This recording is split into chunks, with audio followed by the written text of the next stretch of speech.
समय आगे बढ़ा। इकराल भाई की शादी हुई। मैं सोची मुझे नई दोस्त मिली, लेकिन ये गलत है। जिस लड़की की कदर उसके माँ बाप नहीं करते, उसकी कोई भी नहीं करता है। पढ़ी लिखी थी, काम करने नहीं आता था उसके अनुसार, लेकिन अपने पति और अपना खाना बना लेती थी। उस भाई की बीवी की भी यही सोच थी, कल को ये दूसरे के घर जाएगी तो क्या करेगी, और काम करो। मैं पढ़ी लिखी हूँ, इसलिए मुझसे काम नहीं होगा। ये अलग बात है कि वो भी 10वीं क्लास पढ़कर आई थी। आगे मेरे जन्मदाता ही पढ़ा रहे थे। समाज की नज़रों में बहुत अच्छा काम कर रही थी। बहू को भी बेटी जैसा प्यार दुलार मिलना चाहिए, हक है उसका। जिस दिन घर का काम पूरा किया उस दिन बहुत अच्छी, और जिस दिन बीमार पड़ गई उस दिन तो घर में ना किसी को पकी रोटी मिलेगी और ना ही चावल। मैंने फिर एक गुनाह किया। अब मैं एक सताने वाली ननद बन गई थी।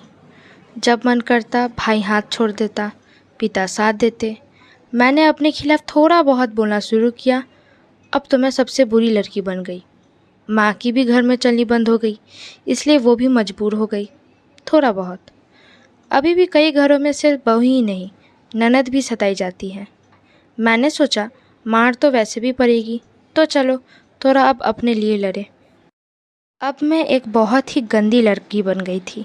सब चिंता में पड़ गए, ये ससुराल में कैसे बसेगी। मेरे घर वालों के साथ मेरी भाभी भी चिंता में पड़ी। फिर एक बैठक हुई जिसमें एक प्रस्ताव पेश हुआ, इसकी शादी कर दी जाए किसी की भी साथ। मेरे शुभचिंतक मेरे लिए हमेशा चिंतित रहते थे। 17 साल की उम्र में लड़का देखना शुरू हुआ, जो 18 साल में मिला। बहुत बड़ा परिवार था, प्राइवेट काम करता था, पूरी जिम्मेदारी उसी पर थी। खैर, जैसे तैसे कुछ गहने और पुराने कपड़े लेकर ससुराल आई। माँ बाप ने कहा, लाज रखना, वही तुम्हारा घर है। क्या वाकई में वही हमारा घर था? तो फिर ये सब कौन थे, और अभी तक किस घर में रहती थी? एक लड़की का कौन सा घर होता है? लेकिन जब पिता का घर अपना नहीं हुआ तो पति का क्या होगा?